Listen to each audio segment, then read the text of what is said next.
Hello, welcome to the ALCTS webinar, RDA Serials Cataloging Update. I'm Felicity Dykes, a member of the ALCTS Continuing Education Committee, and I will be your host for today's webinar. Our presenter today is Steve Shadle. Steve is the Serials Access Librarian at the University of Washington. He's responsible for local systems and services that provide access to electronic serials, including library cataloging. With a concert program coordinator, he developed the Electronic Serials Cataloging Workshop, and he serves as a trainer for a number of those courses. He's also on the editorial board for Serials Review and is a past recipient of the ALCTS Ulrich's Serials Librarianship Award. We're really fortunate to have someone with his knowledge with us today. Here are a few logistics for today's webinar. Today's webinar does not have interactive chat capabilities, but you can comment on the presentation using Twitter. The hashtag is on the screen. We don't monitor that feed, so if you have a question for Steve or a comment, please type them into the question box that you'll see on your screen. Steve is going to answer questions at a couple different points during the presentation. This webinar is being recorded, and you will receive an email with links to the recording and the presentation slides within a couple of days. And now here's Steve. There will be a slight delay as we change presenters.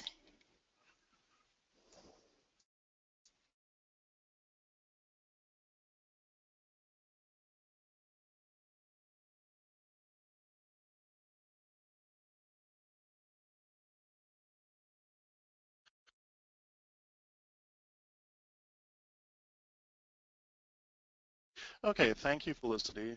I assume everyone can hear me. If not, I'm sure that I will get big messages in capital letters on the internal chat channel. As Felicity mentioned, my name is Steve Shadle. My job title is Serials Access Librarian at the University of Washington. And in that position, I take care of our knowledge bases. I coordinate our knowledge bases, take care of our open URL link resolution issues and problems, serve as an expert in that area. Historically, I started out as a serials cataloger at the US ISSN Center, so if you have any questions about ISSN as well, I'll be mentioning ISSN a couple times during the course of this presentation. I will be happy to answer those as well. And I started out, I've spent most of my career cataloging electronic serials and print serials in all formats. So let's go ahead and get started today. I do want to mention right up top that I'll have a question slide halfway through. We'll have a little pause to answer questions, but I've also mentioned to Felicity that if she wants to go ahead and if there's any questions that really correspond to what I'm talking about, she'll try to interrupt me during in the chat window that I'm looking at.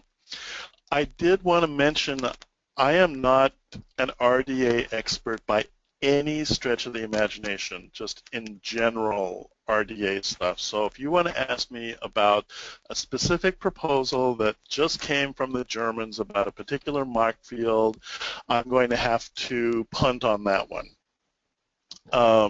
Because like I said, my focus is on serials cataloging, and I'm happy to answer those kinds of questions. So, oops, there we go.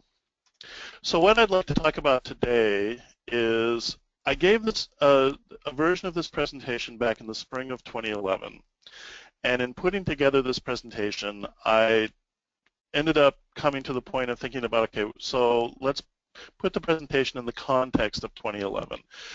So in the spring of 2011, we had some ideas about what was going to happen with serials cataloging, but we didn't really know for sure. The rules hadn't been implemented yet. There were still quite a few questions. So what I'd like to do is I'd like to first talk about, very briefly, what hasn't changed since 2011? What were the things that we thought were going to happen that actually did happen, and that there's been no real rumble over? Then I'm going to talk a little bit about some of the tweaks that have happened in the last 4 years since that presentation. In that presentation, we also had a series of outstanding issues. We weren't really sure exactly what was going to happen with some concert policies, with some PCC policies, with some cataloging issues, practices in general that were either non-standard or program-specific. So I'll take a look at 3 of those outstanding issues. I also wanted to take a little look at the FRBR model, because that's where I sort of got into this whole thing, was helping to analyze the FRBR model from the serial perspective. So I have one observation and one issue that I would like to talk about there. And then finally, we will be talking about, I'll present a list of resources and talk about what is available for you as a serials cataloger that you can take advantage of. So, and then I had been told by the organization organizers that I needed to include a picture of myself in the presentation. So the little kid who looks like Howdy Doody in the chair, that was me at the age of 7 years old. And you can tell by the background and by the content of the picture, you can probably roughly guess my age from the content of the picture. But so there I am. So let's talk a little bit about where we were 4 years ago. I had used this slide as an introduction, but in reality, this is still the case. AACR2 for serials catalogers is not forgotten, and there's a couple reasons for that. One is that the serial record by its nature requires constant maintenance, or at least regular maintenance. Titles change, publication information changes, issuing bodies change. So there is a need to go in and maintain a serial record that's not necessarily the case for a monograph record. And this is really reflected in the fact that when you look at your typical monograph record in OCLC and your typical serial record in OCLC, for the monograph record, you'll see a small number of institution codes that are sitting in the MARC 040 field. Depending on the specific serial record, you can have up to, typically around 8 or 10 or 12 institution codes, libraries that have maintained that record. I've seen records that have 3 lines worth of 040s, institution codes in the 040 field. So the program for cooperative cataloging and the concert program, together with OCLC, made a decision that if there were perfectly good AACR2 records in OCLC and WorldCat, that there would be no reason to go in and update those just to make them RDA or RDA compliant. So as records need to be maintained, the serials cataloger will still need to be familiar with AACR2, the cataloging conventions of AACR2, as well as RDA. The other reason that AACR2 really isn't forgotten and probably won't be for a while is that to a large degree, MARC was built around AACR2. When Henriette Avram talked about the development of MARC, and specifically the MARC coding, the tags that are associated with them, they were associated with areas, bibliographic areas of the record, which corresponded to the bibliographic areas from AACR2. So we still, as long as we're using the MARC record structure, we're still going to have remnants of AACR2. And I know that catalogers have difficulty trying to adopt the work expression manifestation item framework of RDA within a MARC environment, because there's not a one-to-one correspondence, or not an easy one-to-one correspondence between the MARC framework and the RDA framework. So, and one example that came to mind recently on that was there was a post on AutoCAD a couple weeks ago, I think, that someone had solicited, I don't remember, it might have been someone from PCC, had solicited input on training catalogers in RDA and how that was working and what were good examples.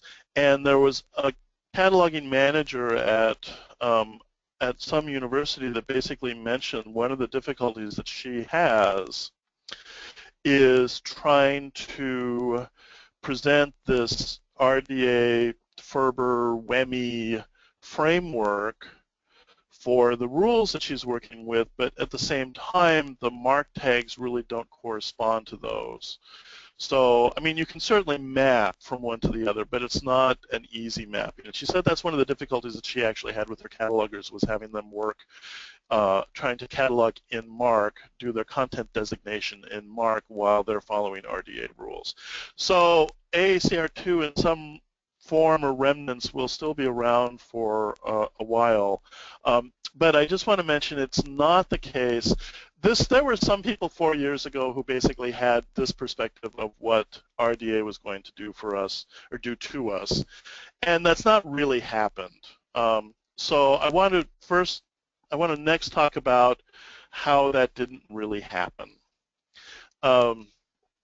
So when we talked about what we were thinking about doing 4 years ago, the changes to RDA, I had talked in the presentation about all of these things, and all of them pretty much stayed the same.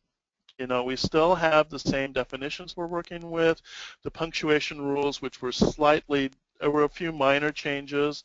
We're still working with those. I mean, all of the things on this list are pretty much the same from what we envisioned 4 years ago.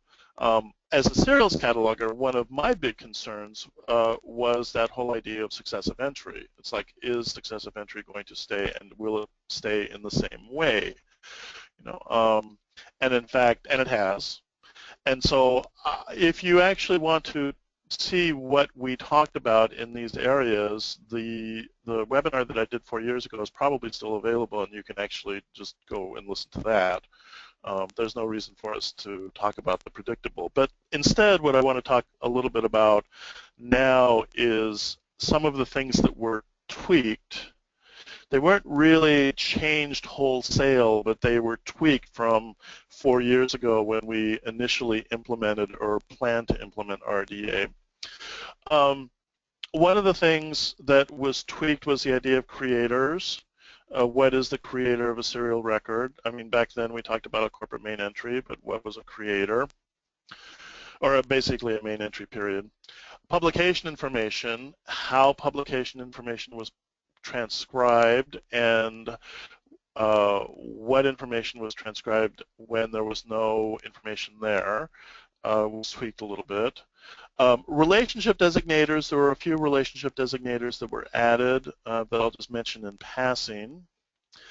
And there were some minor changes made to the major title change rule that I'll talk about in passing as well. So, to the concept of creator.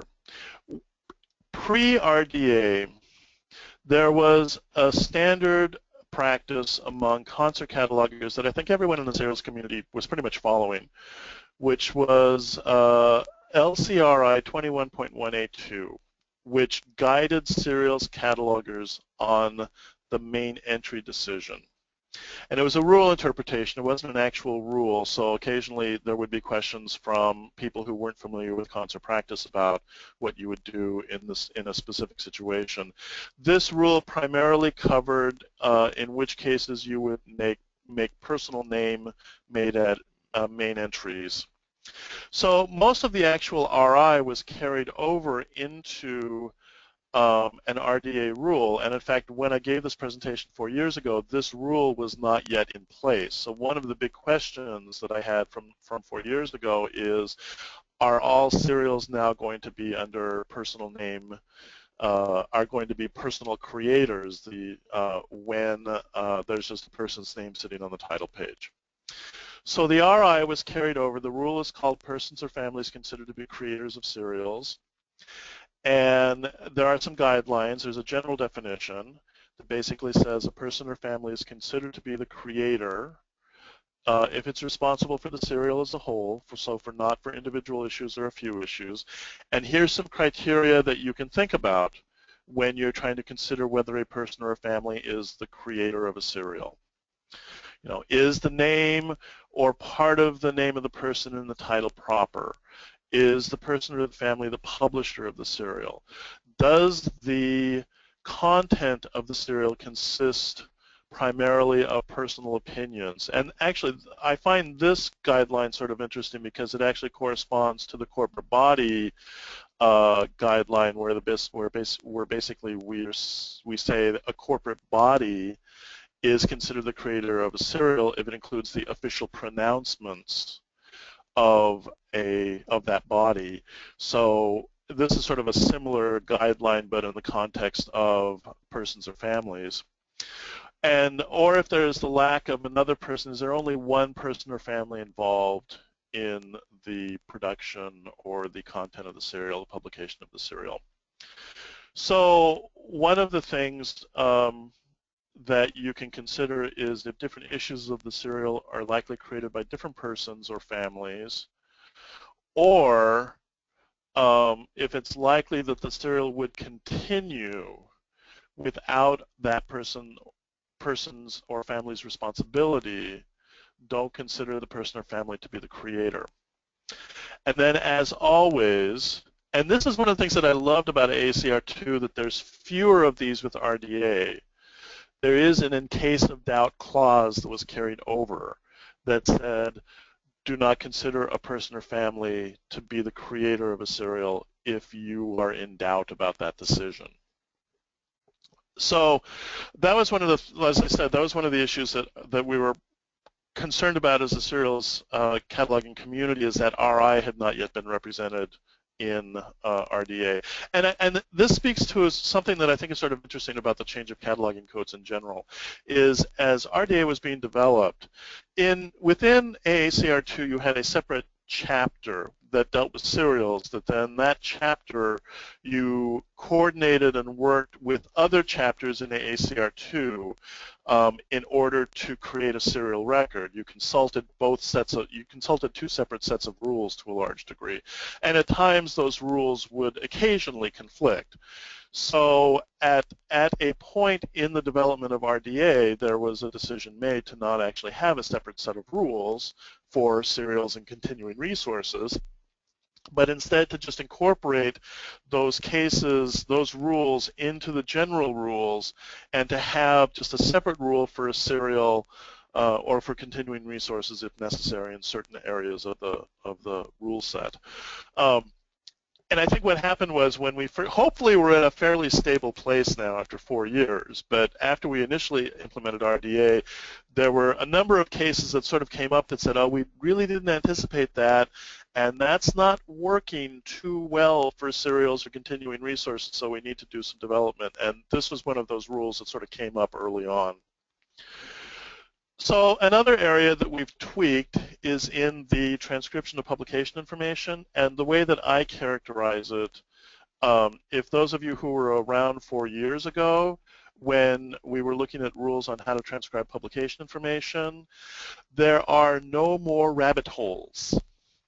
So in a typical presentation of publication information for many serials, especially periodicals and non-commercially published things that look like books, presentation of publication information can be difficult. It's typically not standard. Oftentimes this information isn't presented or presented in a way that's easy to find or is very clear.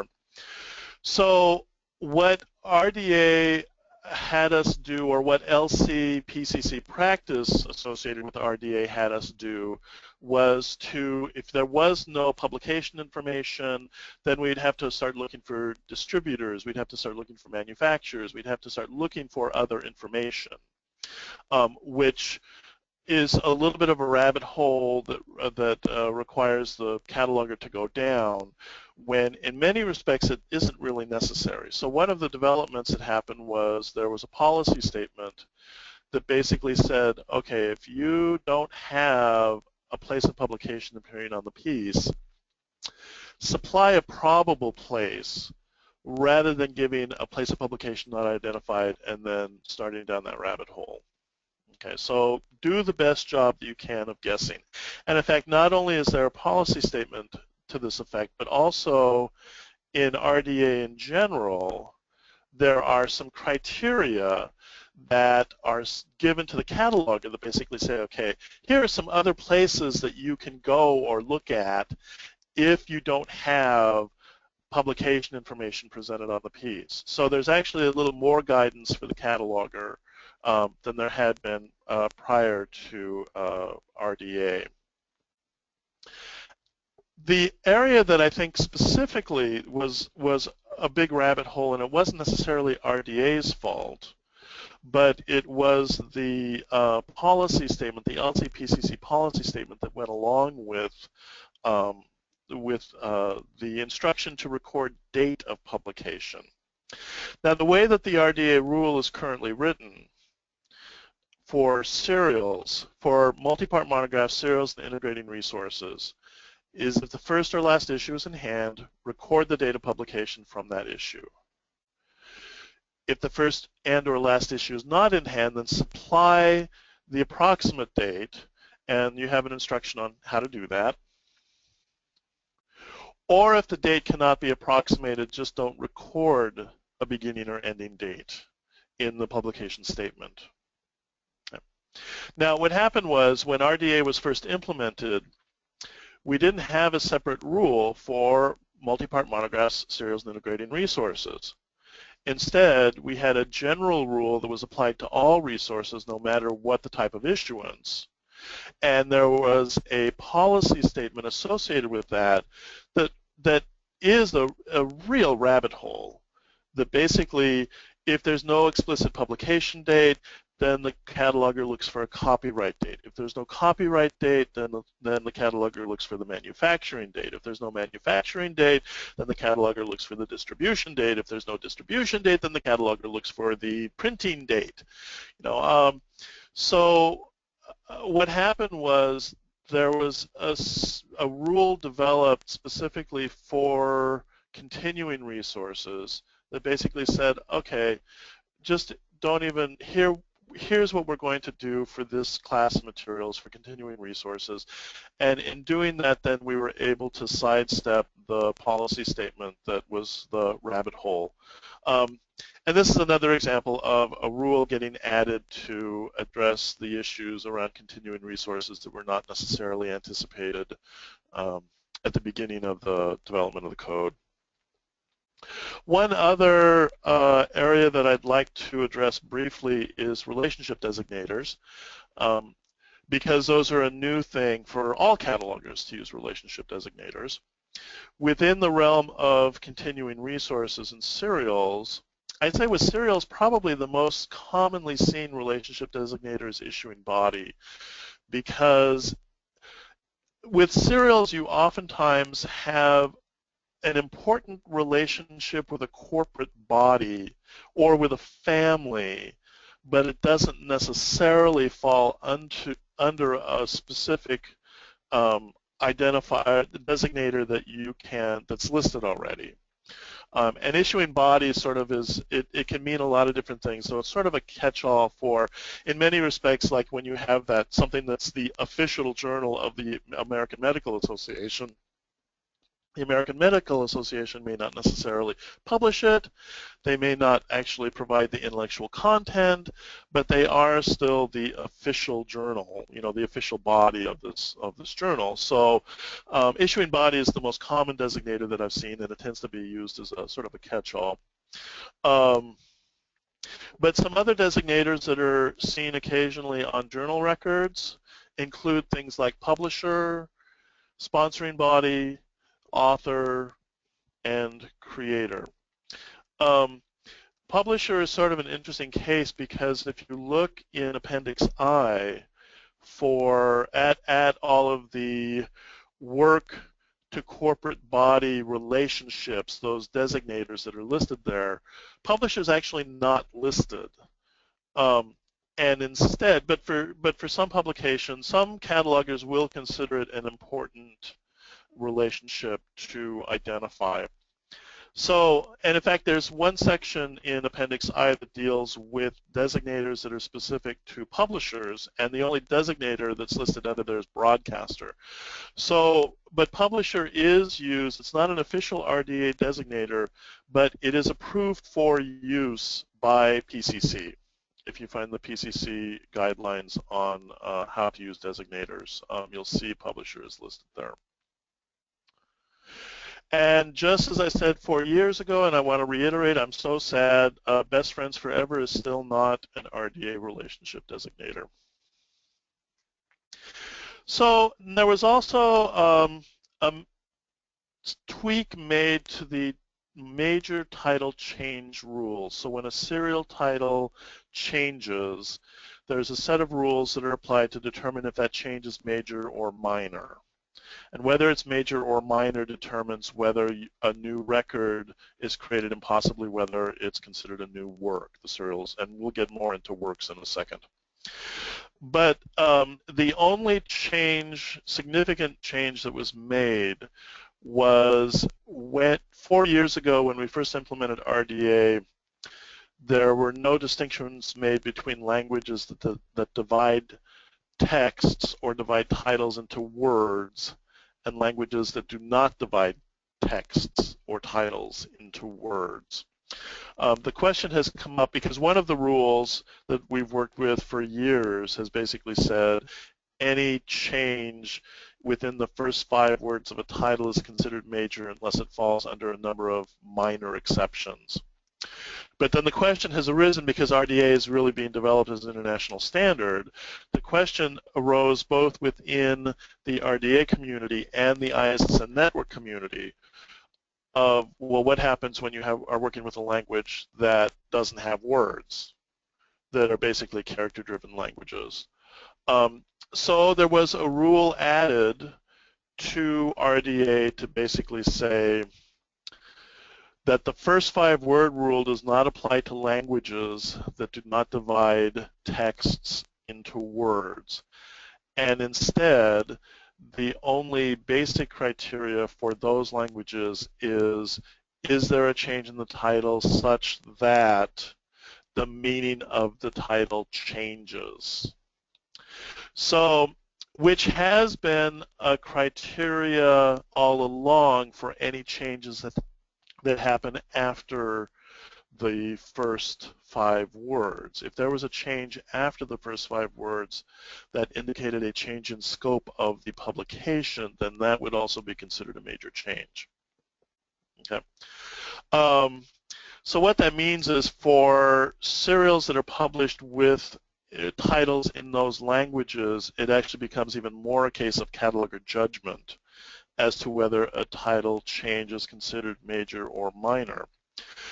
This is the only change that happened with these title change rules, and I think one of the reasons why that there are so few changes in title change rules is because any rules that have to do with title changes need to be also coordinated with the ISSN network. When you're talking about serial titles that have an ISSN assigned, there's a set of rules associated with that circumstance, to when to assign a new ISSN. Okay, in order to keep the primary cataloging code that's used by by North American and European countries, to keep that in sync with ISSN, we don't change. The ISSN has a 5-year review process. So basically, the only significant changes that will happen to title change rules within RDA is every 5 years when the ISSN network goes through its review process. So I just received a question from Felicity that basically states, can you give an example of this, but I'm not quite sure what this is. So Felicity, if you can send me a follow-up. In fact, we have actually hit the question time now. So as always with the major title change rules, there's an in case of doubt, which basically says, in case of doubt, if you're not sure if a change is major or minor, consider it minor. Okay. So now I'd like, yeah, go ahead, Felicity. Great. Good timing. So the question came up during the time where you're talking about the languages that don't split words. Right. So some people may not be familiar with that. Can you? Oh, okay. There's So some languages. There's some languages. Chinese is the primary one, and that's the case that got brought forward anyway, where where it's just a series of where a title and text in general is just presented as a series of characters. What English speakers would consider words may consist of one character, may consist of two characters, may consist of three characters, but the Chinese language is such that those are not actually broken down into words. They're not. It's not like there's not a space between. If you have a presentation of a title in Chinese, you're typically not going to see spaces between the characters that we would consider word breaks. And this is a problem. This was brought forward as a problem in the application of that rule that has to do with the first 5 words. So another rule was added that for languages that don't break text into words. That basically just said anytime there's what you consider a change of scope of the title, go ahead and make that determination if you think it's significant enough to make it a major change. great. Thank you. Yeah. So one more question here. Yes. You mentioned the relationship designators new in RDA. So what are the CONSER guidelines for when relationship designators should be included? My memory, and I know that there are a number of you from concert libraries on this call, so please correct me if I'm wrong, but my memory is that relationship designators at this point are being used for all authorized access points for families, for persons, for corporate bodies. So everything that's like a 100, a 110, a 700, 710, that is expressing a relationship between the work and a body or a person or a family will all have that subfield E that indicates what the nature of the relationship is between that person, family, body, and the work. So Like I said, yeah, go ahead. does CONSER consider those core? Oh, I would actually have to look at the metadata application profile. I think they do, but I'm not 100% sure. So I'll be happy to follow up and actually what I can do is I'll go ahead and make a note to myself to check whether they're core, and I'll go ahead and put that information on the slide and send you a revised version of the slide. Great. Okay, another question has come. I think it's true that it is not required to supply a date under CONSER standard record unless the first or last issue is in hand.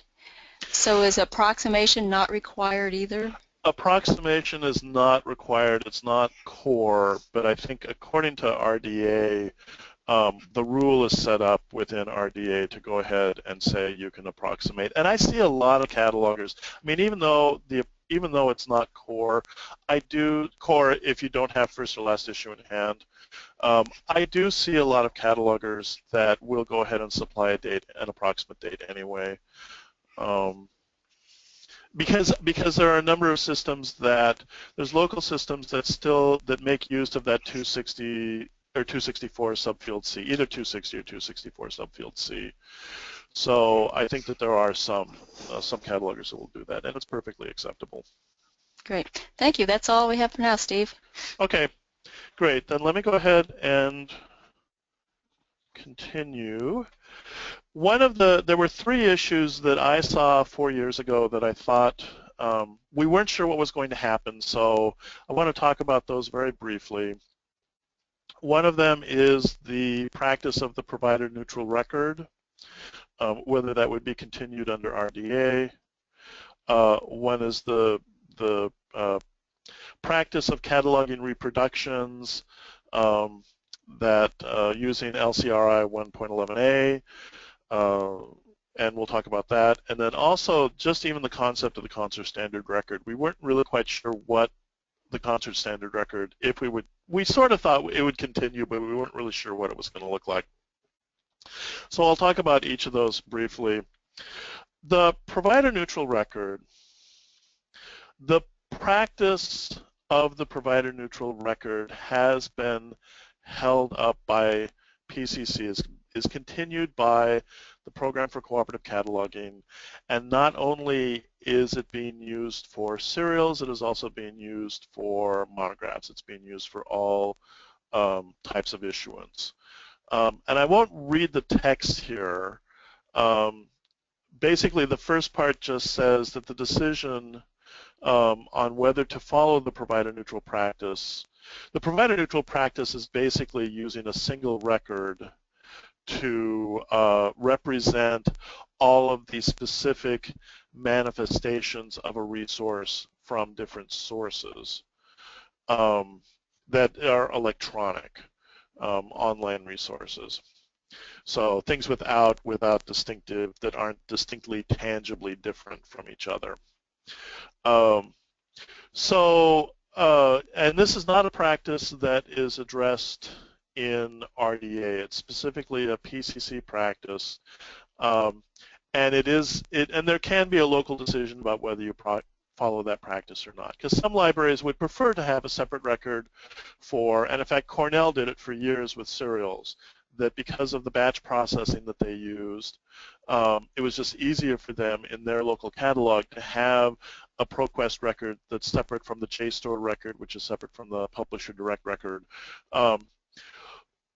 The decision that came forward from the Program for Cooperative Cataloging was that the provider neutral policy would still be followed, and that when there are master records in OCLC that are PCC program records, those records will follow the provider neutral approach, and records from any library that are added to OCLC that have package or provider specific information in that record, if they're going to be used for PCC, that provider specific information will be removed from the record.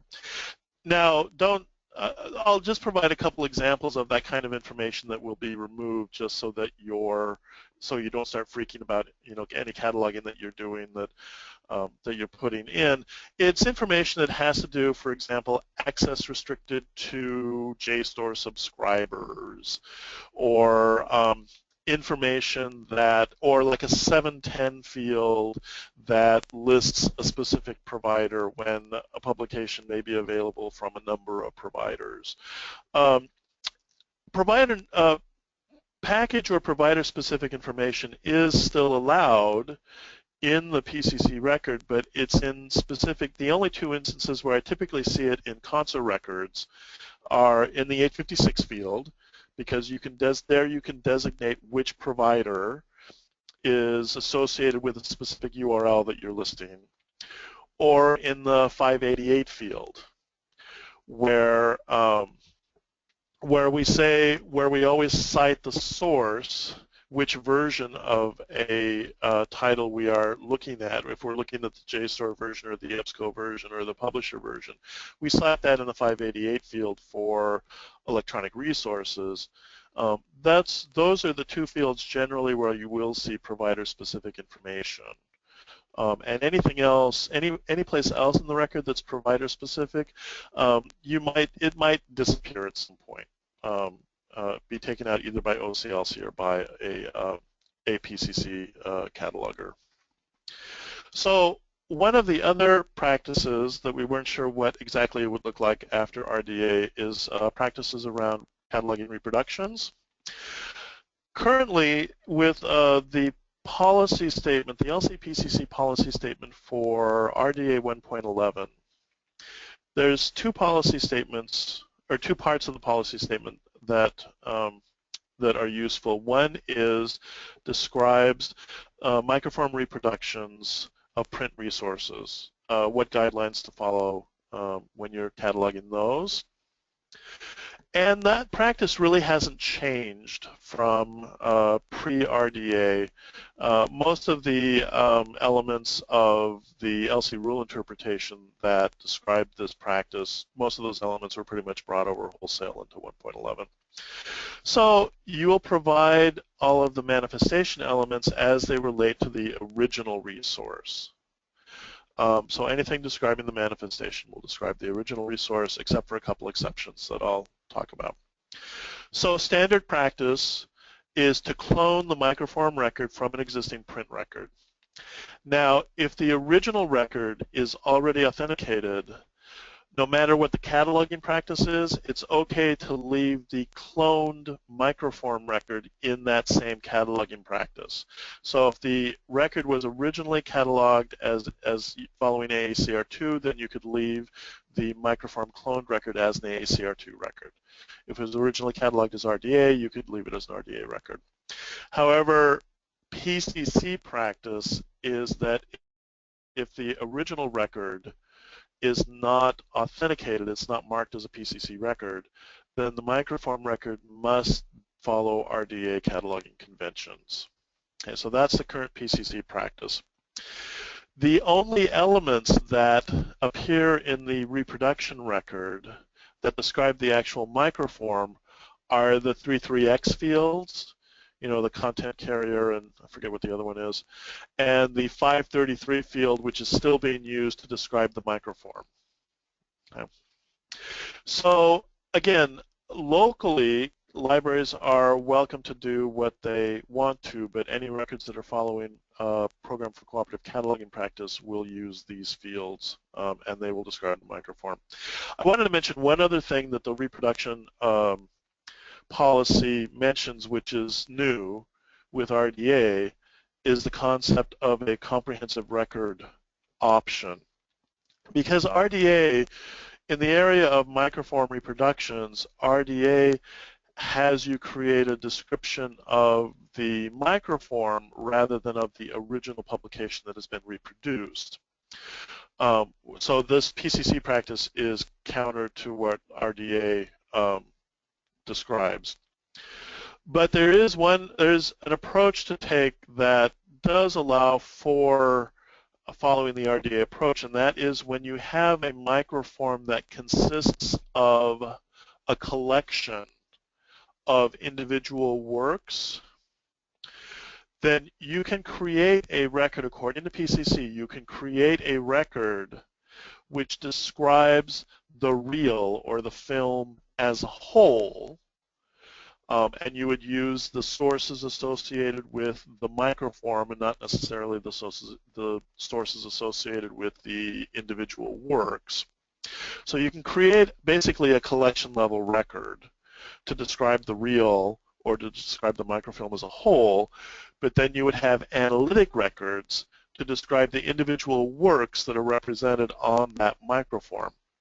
And the individual works would follow the PCC practice of having all the manifestation elements relate to the original resource. So in some respects what you do is, if you don't have a record to clone, you would go ahead and as your sources for the individual work on a microform, you would look at the actual frames from the original as the original is represented and catalog from that. Rather than cataloging for anything that was introduced into the microform itself. So, that option has been introduced relatively recently, into the reproduction policy. Another addition to the reproduction policy that I actually really like, which was necessary, were instructions that had to do with print-on-demand reproductions or photocopies. So for the purposes of this policy statement, print-on-demand reproductions are print reproductions that are not printed until an order is received. They're typically printed using digital techniques, and the source document is typically a digital document such as a PDF file. Photocopies are also considered print reproductions, and they're typically printed using xerographic techniques, photocopying techniques, and the source is a physical document. But in both cases, the same policy statement is applied. One of the other characteristics of print on demand is that it's ordered. It's basically, it can either be made in-house or may be ordered from a print on demand or photocopy service. And also bear in mind that sometimes the actual quote-unquote original document might itself be a reproduction, which we're not going to get into that amount of detail. But we actually now have a specific policy that addresses print-on-demand reproductions as well as photocopies. So for these, we will continue to follow the provider-neutral approach so that if you have the same text that is available from multiple print-on-demand producers, you will still have a single record for that approach.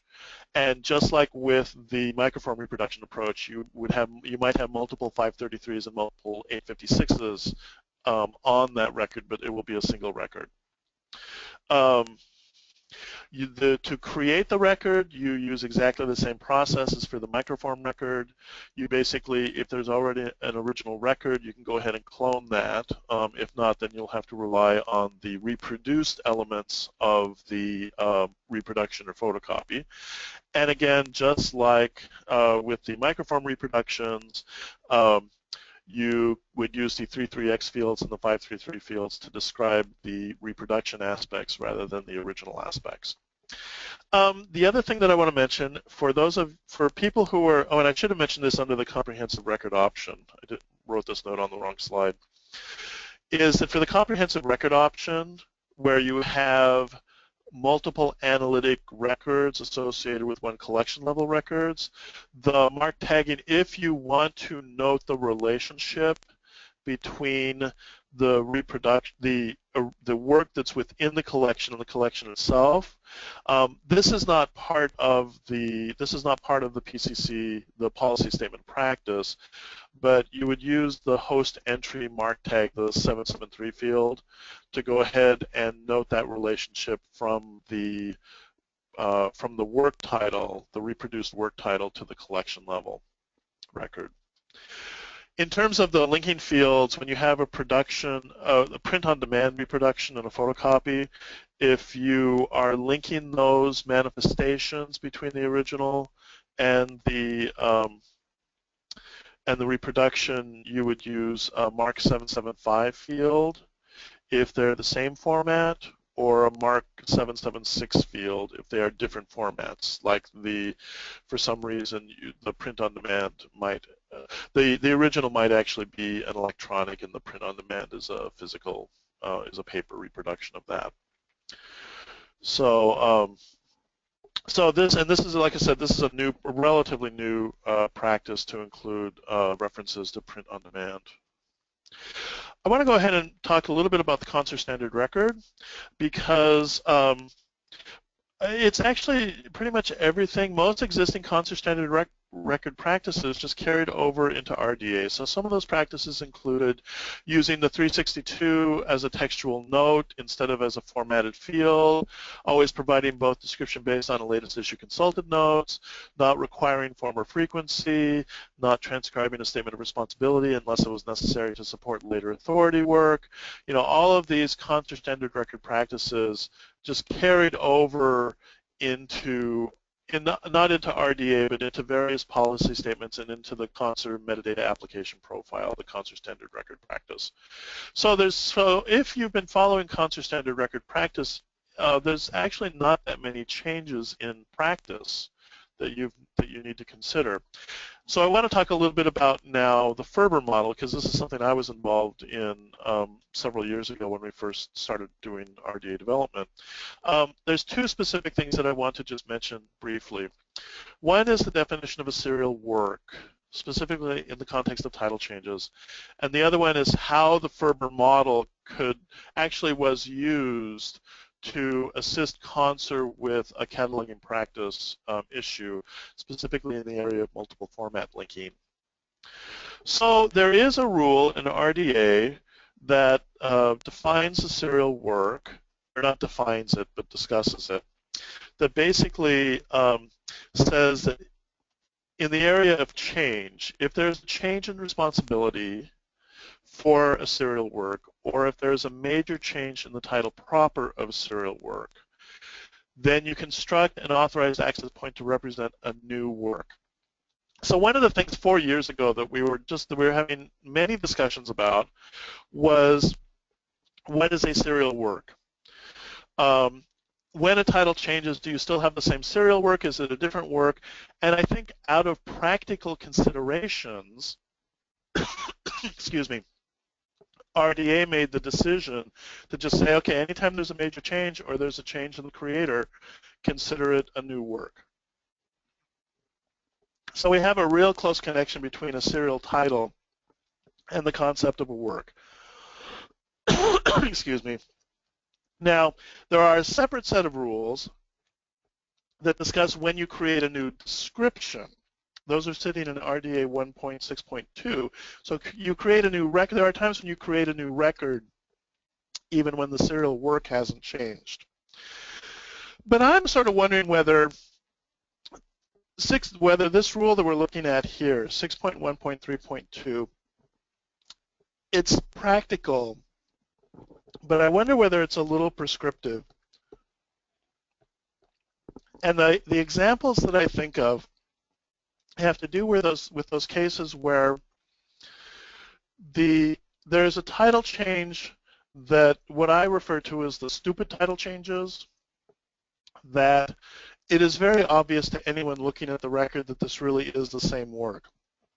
The classic example is Atlantic Monthly and Atlantic. It's like, it is sort of a shame that we can't have a few exceptions to that rule so that we can more easily identify everything in a serial work as with one title. Another classic example was organic gardening to OG, which came about before we had the acronym minor change exception. But other cases that can fall under this are those cases that are sort of like pre-AACR2 generic works. So when an annual report of a corporate body changes from annual report to report, that's still considered a major change. And we have good reasons for including frequency words, changes in frequency words, as being major changes. We have very good reasons for that, because you could simultaneously have different editions. You could simultaneously have an organization publishing a monthly report, an annual report, and a quadrennial report, which are actually different publications and necessary for identification. But it's a shame that, in some respects, it's a shame that we couldn't have something that would be a little more exceptional so that we could still identify something as a single work when it's really obvious that the only reason they're considered new works is because of what I call a stupid change in title. So I just want to put that idea out there for anyone to think about. The other, but one circumstance in which FRBR actually affected RDA, I believe, and affected concert cataloging policy, was in the area of multiple format linking. Because for those of you who have been through the electronic serials cataloging workshop, this slide may look familiar. It's basically the case where an electronic serial, at some point, issues of a serial begin being published electronically. And oftentimes there is an overlap of issues between the print and the online versions, and then at some point the online version ceases, or the print version ceases. So the question that we had when we first started trying to create policy for this issue is, what is the nature of this relationship? Is it a successive relationship requiring 780, 785 fields, or is it a simultaneous publication relationship requiring a 776 field?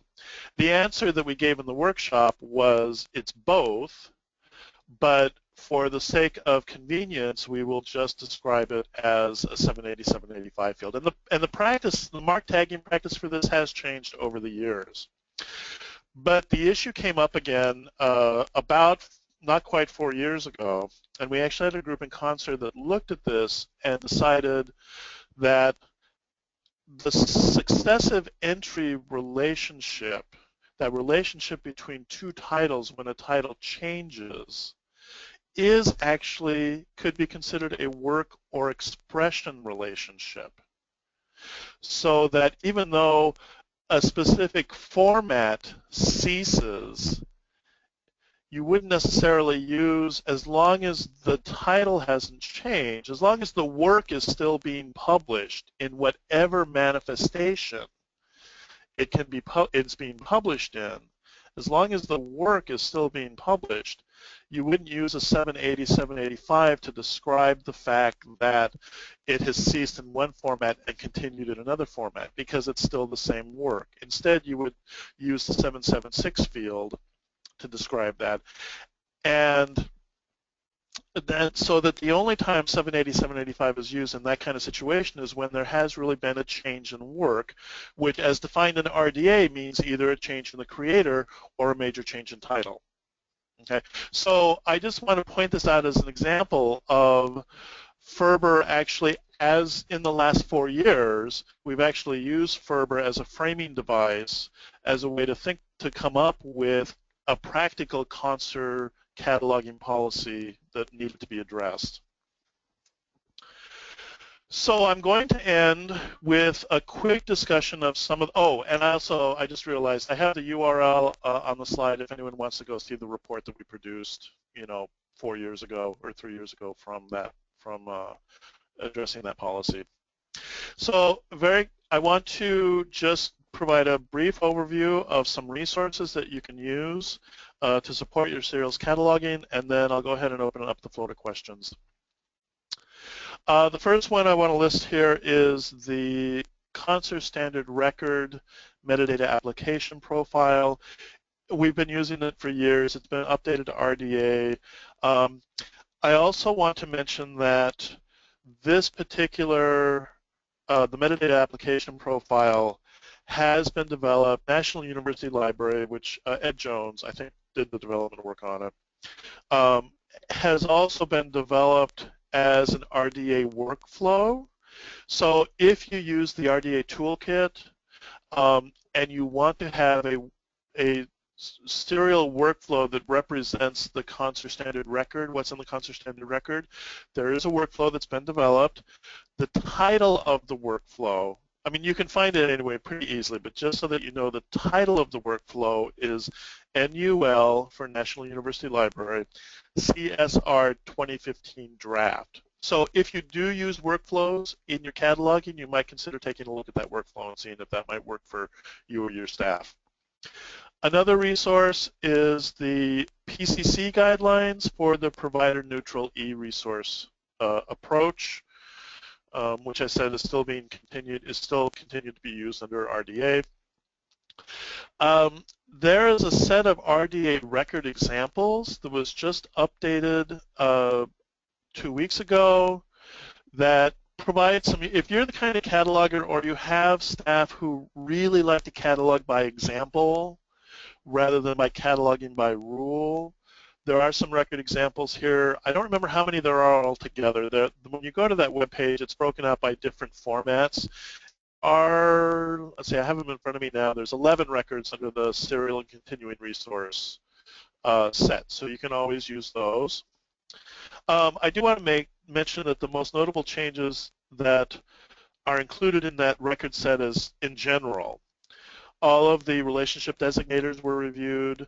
There are additions of new 3XX fields, the 34X and the 382 fields, which we don't typically use in serials, but they are there. And there have been more genre and form terms that have been added to those examples as well. So I just wanted to make you aware of those. The basic serials cataloging workshop has been revised. It's been updated to RDA. So you can use that both as an information tool and as a training tool. The bridge training is also available. So if you still have catalogers that you want to train in RDA that are comfortable with AACR2, those bridge training materials are available for you to use.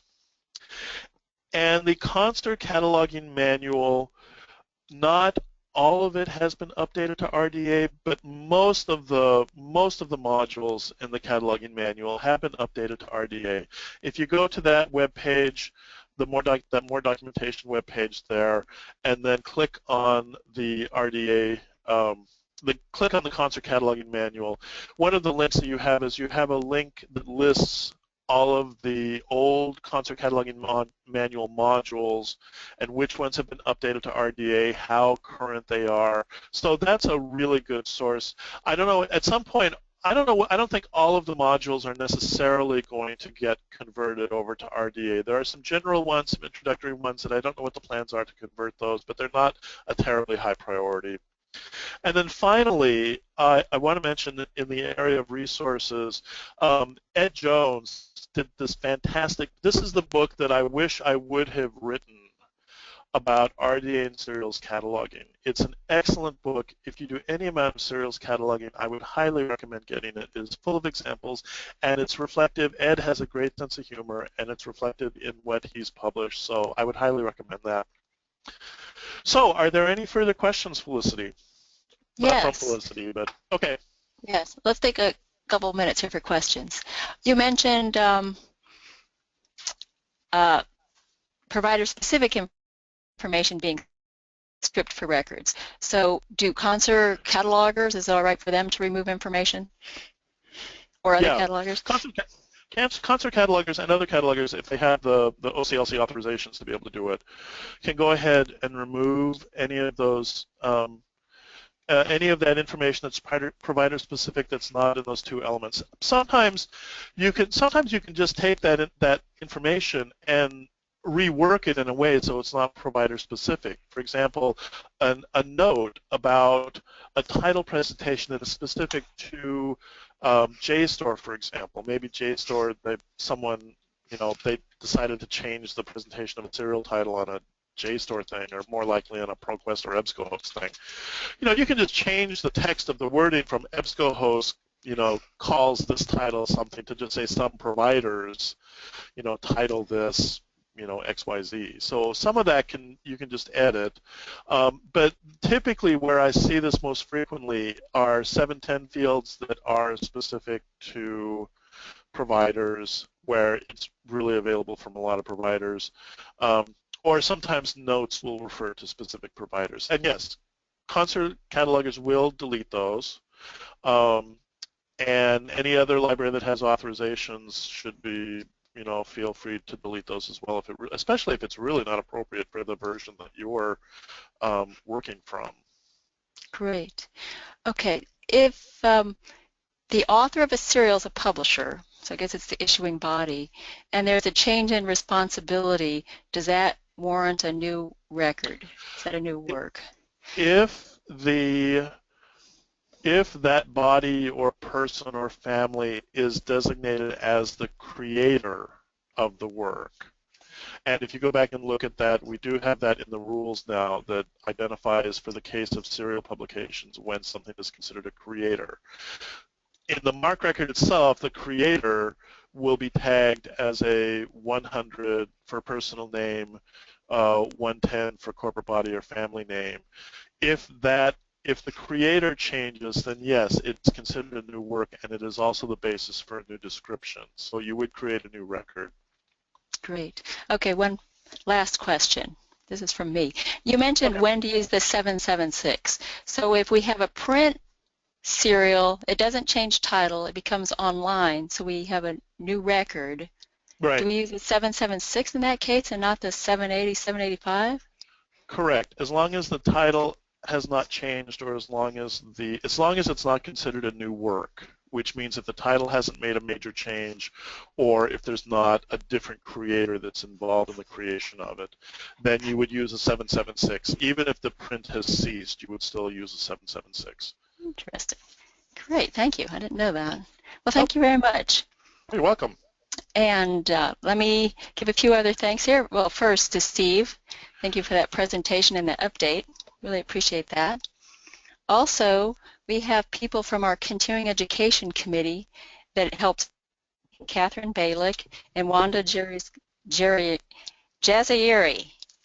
Without their help, things wouldn't run as smoothly. So really appreciate their help. And Julie Reese in the ALCTS office. So this is our last webinar for fall 2015, but we have several webinars coming up next spring. You'll see lists of those on the ALCTS website. I have the link there. There's some on Memoranda of Understanding, Oral History, Future of Tech Services, Preservation, and FRBR. So please check out the website for information on those. Also, ALCTS presents, let's see. Let me go back. Here is the webinar links. And we also have web courses.